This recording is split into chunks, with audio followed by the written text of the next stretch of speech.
So, for example, I want to get married is a decision. And then you get married, you have taken action. So decision and action, taking action go together. When you do things, you do not have to decide, you just do them. And that's why you do not take action, because you can only take action on a decision.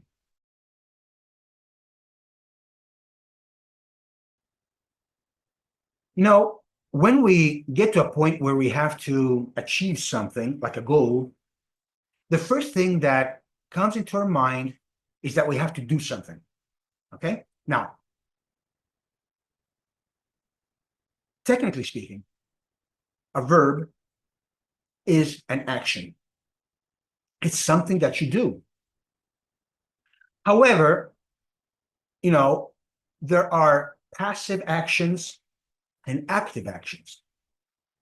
For example, eating, sleeping, waiting, procrastinating, getting upset, getting worried or anxious, etc., etc. These are all passive verbs. In other words, they are the result of how you relate passively to certain events or to certain situations. Okay, but they are actions. But would you say that these are the actions that you need to do in order to improve your life? I wouldn't say that, right? And I'm sure you understand that too. Animals do not take action ever. They do.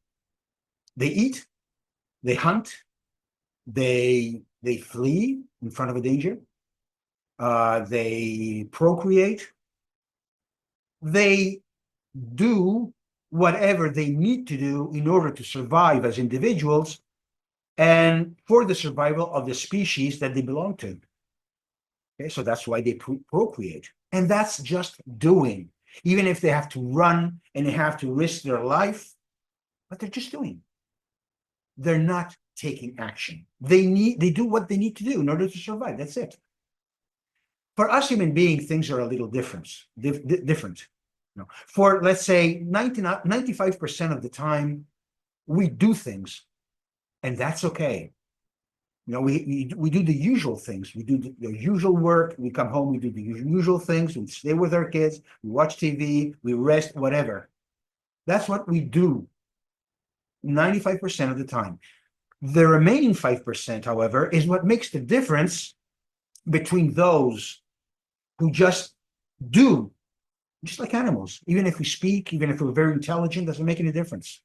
It's not intelligence that makes us different from animals, is what we do, is what we pursue.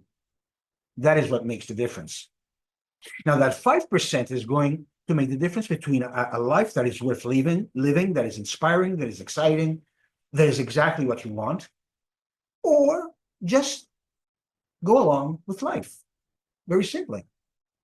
If you're enjoying what you're listening to, don't forget to click on the like button. And if you don't want to miss more videos like this that can contribute to your personal and professional growth, subscribe now to the channel.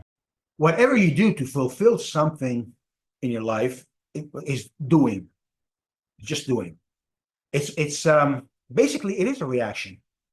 Okay, a reaction is not just react to something that is annoying you and react violently to that. No, reacting is to respond to something, to a stimulus. For example, you're thirsty and you're sitting, you get up from a chair and you go and drink.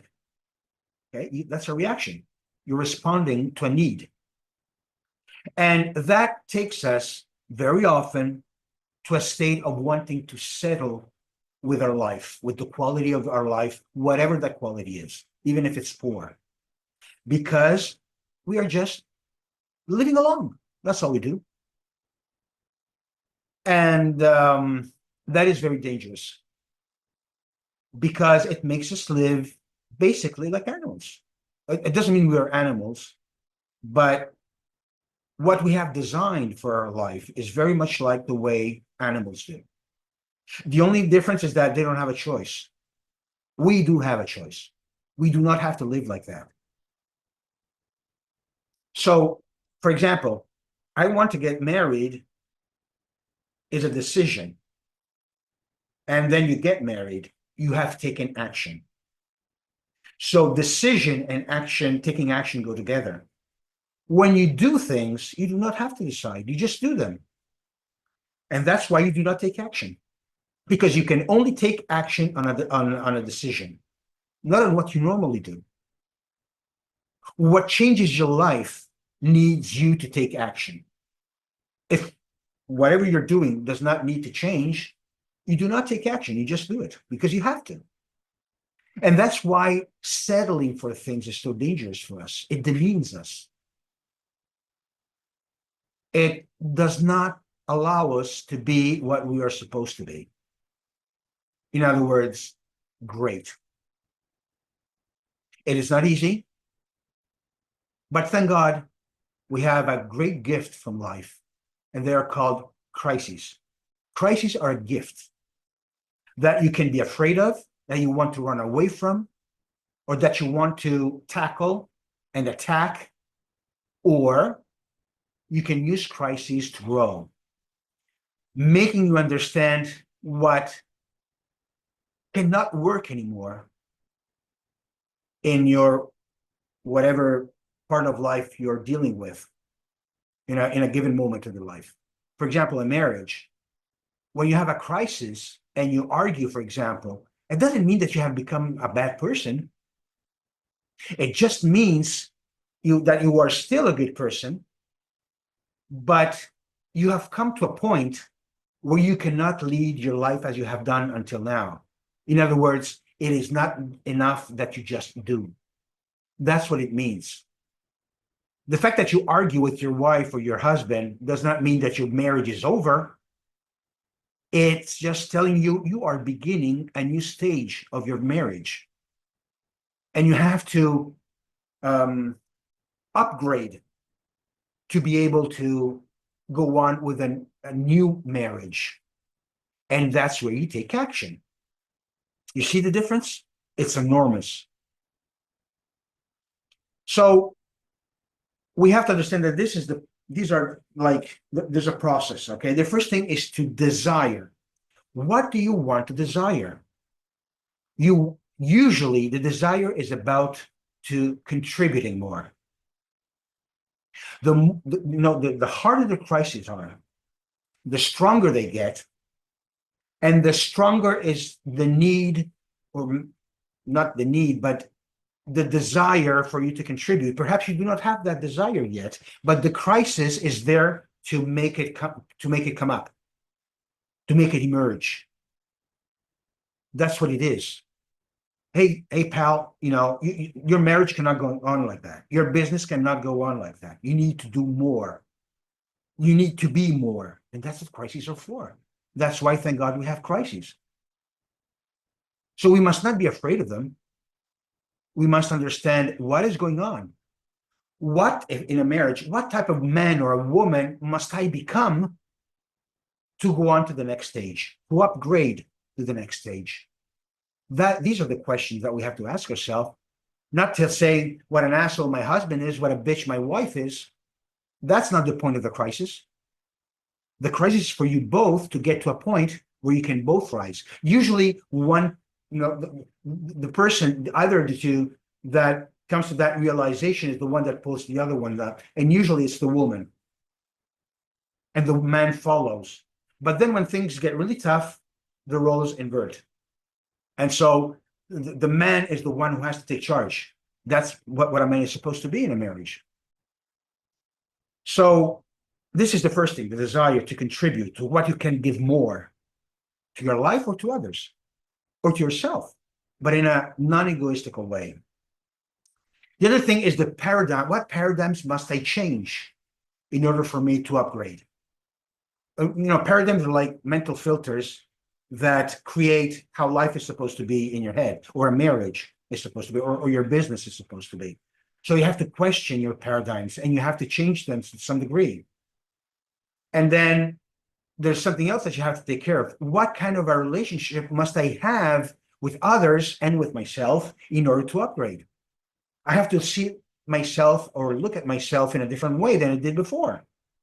And the same thing at work, and the same thing in marriage and whatever.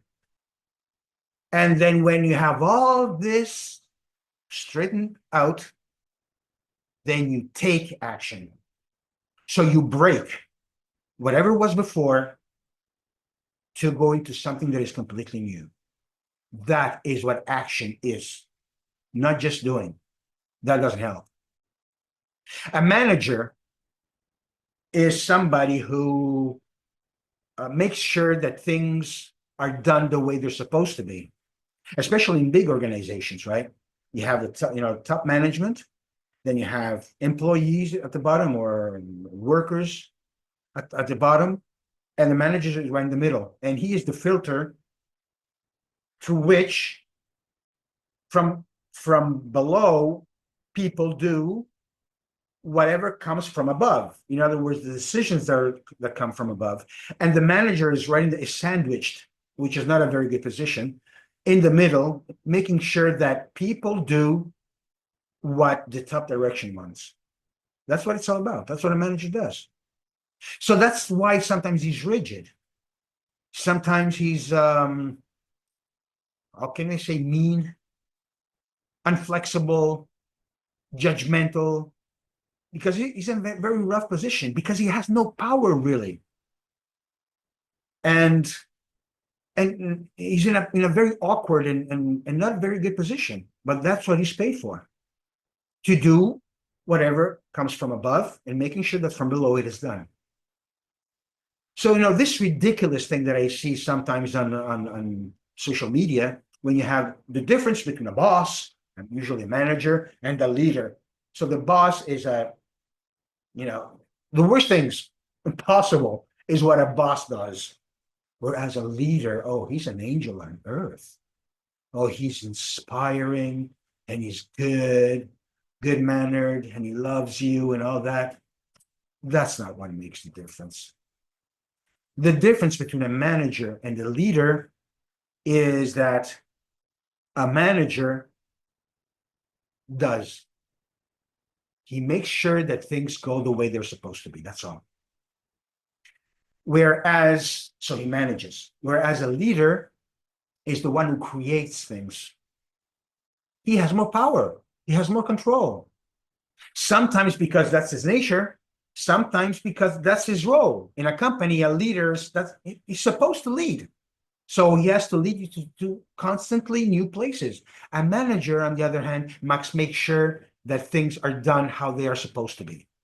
So you cannot compare the two. They have two different tasks altogether. You may prefer the leader, but you have to, that the manager is the one that really gets all the crap. So that's why it's ridiculous to compare them. And we shouldn't do that with ourselves too.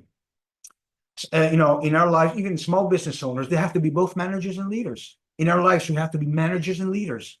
But we must understand the difference, and we must learn when to apply one style instead of the other. If you manage by leading, it doesn't work. If you lead by managing, it does not work. When you manage, you do. When you're a leader, you lead and you take action. Very simple to say, not to do, I understand, but that's the way things work. And so ask yourself this question: what is the action that you're still waiting to take? And why is it taking you so long to take that action? What's behind that action? And if you do want to change your life, you eventually will have to come to a point where you make that decision. I don't care what you do in your life, but you have to come to that point. Otherwise, you're going to be submerged by crises to a point where you cannot do anything about it anymore. And I'm sure you do not want to get to that point. Okay? And you don't have to. You mustn't. You aren't that type of person. See you next time.